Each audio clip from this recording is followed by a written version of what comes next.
Hasta ahora, en Cazador de Voces, he contado historias nacidas de la ficción. Hoy por primera vez, la voz que traigo no fue inventada. Es la historia de Pedro Alonso López, el monstruo de los Andes. Existen historias reales que no pueden abordarse desde el relato tradicional sin perder su sentido más profundo. No por falta de información, sino porque el exceso de detalles puede desviar la atención de lo verdaderamente importante: las causas, las responsabilidades y las consecuencias colectivas. El caso de Pedro Alonso López pertenece a ese tipo de historias. Más que reconstruir una biografía o enumerar delitos, este caso propone una reflexión sobre cómo la violencia extrema puede desarrollarse y sostenerse en contextos de abandono, desigualdad y silencio institucional. A través de un caso ampliamente documentado, se invita a pensar en los límites de la justicia, en la protección de la infancia y en el papel de la sociedad frente a aquello que prefiere no mirar. Esta introducción no busca generar impacto, sino conciencia. El objetivo no es narrar el horror, sino comprender por qué ocurrió y qué enseñanzas deja cuando se observa desde una perspectiva ética y social. Pedro Alonso López. La historia completa, conocida. Pedro Alonso López, nació en 1948, en un contexto de extrema pobreza, en Colombia. Algunas fuentes señalan Tolima, otras no precisan con exactitud. Fue el séptimo hijo de una familia desestructurada. Su infancia estuvo marcada por abandono, violencia física y sexual, especialmente por parte de su madre, quien lo expulsó del hogar cuando aún era niño. Vivió en la calle desde muy temprana edad, expuesto a abusos constantes y sin ninguna red de protección. A los 8 o 9 años, Pedro Alonso López fue violado repetidamente por hombres adultos mientras vivía como niño de la calle. Estos abusos no fueron hechos aislados, sino reiterados. A los 12 años, fue detenido por robo y enviado a un reformatorio, donde nuevamente sufrió violencia sexual sistemática, esta vez por parte de internos mayores. En ese lugar, según su propio testimonio posterior, comenzó a asociar el sexo con la violencia, el dominio y el control, una asociación patológica que marcaría su conducta futura. A los 16 años, tras salir del reformatorio, López cometió su primer asesinato. La víctima fue una niña indígena. Según confesó años después, la estranguló tras abusar de ella. En lugar de sentir culpa, describió haber experimentado una sensación de poder y calma. Este hecho marcó el inicio de una conducta criminal serial. Durante los años siguientes, Pedro Alonso López comenzó a migrar constantemente. Se movía entre Colombia, Ecuador y Perú, utilizando zonas rurales, pueblos pequeños y comunidades indígenas donde las desapariciones rara vez eran investigadas con profundidad. Su patrón era constante. Observaba durante días, identificaba niñas solas, generalmente entre 8 y 12 años. Se acercaba con regalos simples, promesas de trabajo o comida, y luego las llevaba a lugares apartados. El método de asesinato era casi siempre el mismo: estrangulación. Después enterraba los cuerpos en fosas poco profundas o los abandonaba en zonas boscosas. En muchos casos, los cadáveres jamás fueron encontrados. Durante los años 70 y principios de los 80, decenas de niñas desaparecieron en regiones rurales andinas. No existía coordinación entre países, y las autoridades solían atribuir las desapariciones a fugas, accidentes o conflictos familiares. López no fue sospechoso durante décadas. Fue detenido varias veces por delitos menores, pero nunca por homicidio. Cada detención terminaba con su liberación. En 1980, en Ecuador, fue finalmente arrestado cuando intentaba secuestrar a una niña. Durante el interrogatorio, ocurrió algo que marcó un punto de quiebre. López confesó espontáneamente haber asesinado a muchas niñas. Al principio no le creyeron. Pensaron que exageraba o deliraba. Sin embargo, cuando condujo a la policía a varios lugares donde había enterrado cuerpos, la magnitud del crimen comenzó a revelarse. En Ecuador se encontraron más de 50 cadáveres.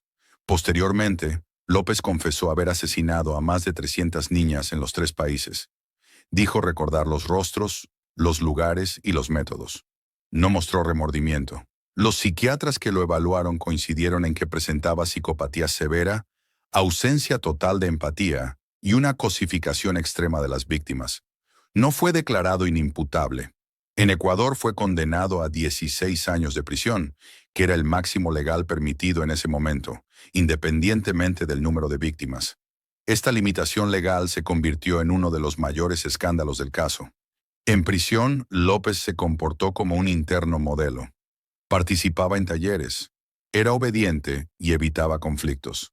Esto influyó en evaluaciones favorables. En 1994, tras cumplir su condena, fue liberado. La liberación causó indignación internacional. Colombia y Perú solicitaron su extradición, pero los procesos fueron deficientes, incompletos o simplemente ignorados. Durante años no se supo con certeza dónde estuvo. Se cree que regresó a Colombia. En 1998 fue arrestado brevemente en Bogotá por sospecha de intento de abuso, pero fue liberado por falta de pruebas. Después de eso, desapareció del radar público. Durante más de 2 décadas, el paradero del monstruo de los Andes fue desconocido. No existió vigilancia, seguimiento ni control. Las familias de las víctimas jamás recibieron justicia plena. En 2021 se confirmó su muerte, aunque las circunstancias exactas no fueron ampliamente documentadas. Murió sin enfrentar un juicio proporcional a sus crímenes, sin pedir perdón y sin revelar el paradero de la mayoría de sus víctimas. Reflexión. Hablar de la historia de Pedro Alonso López no es un ejercicio cómodo ni ligero. Es, ante todo, un acto de confrontación con una realidad que muchas veces se prefiere evitar. La violencia extrema no surge de la nada, ni se sostiene sola. Se alimenta del abandono, del silencio y de sistemas que fallan repetidamente en proteger a quienes menos pueden defenderse. Este caso, conocido públicamente como uno de los más graves de la historia criminal en América Latina, obliga a mirar más allá del individuo. Si bien las acciones cometidas son innegables y profundamente condenables, reducir la historia únicamente a la figura del agresor sería una forma incompleta y peligrosa de entender lo ocurrido. La verdadera pregunta no es solo quién fue Pedro Alonso López, sino cómo fue posible que actuara durante tanto tiempo sin ser detenido. La infancia marcada por la pobreza extrema, la ausencia de protección, la violencia cotidiana y la exclusión social no explican ni justifican el daño causado, pero sí revelan una cadena de negligencias tempranas. Cuando un niño crece fuera de toda red de cuidado, cuando no existe intervención o acompañamiento, el riesgo no solo recae sobre su propio destino, sino sobre la sociedad entera. Ignorar esas señales tiene consecuencias que se arrastran durante décadas. Esta historia también expone una realidad incómoda. No todas las víctimas reciben la misma atención. La mayoría pertenecía a contextos rurales, empobrecidos y marginados. Sus desapariciones no siempre fueron denunciadas, y cuando lo fueron, muchas veces no generaron respuestas inmediatas. La violencia se volvió posible porque la indiferencia la permitió. El silencio institucional terminó siendo parte del daño. Los procesos judiciales posteriores, limitados por las leyes de su tiempo y por la falta de coordinación entre países, dejaron en evidencia que la justicia no siempre llega de manera proporcional al sufrimiento causado. La legalidad cumplió su función formal, pero no logró reparar ni cerrar las heridas abiertas. Esa distancia entre justicia legal y justicia moral es una de las reflexiones más duras que deja este caso. Recordar esta historia no debe servir para alimentar el morbo, ni para construir mitos alrededor del mal. Su verdadero sentido está en la memoria y en la advertencia. Nos recuerda que cuando una sociedad deja de mirar a sus niños, cuando normaliza la pobreza, cuando posterga la protección y minimiza las desapariciones, el daño no es aislado, se multiplica. Esta reflexión no busca ofrecer respuestas simples ni finales cerrados.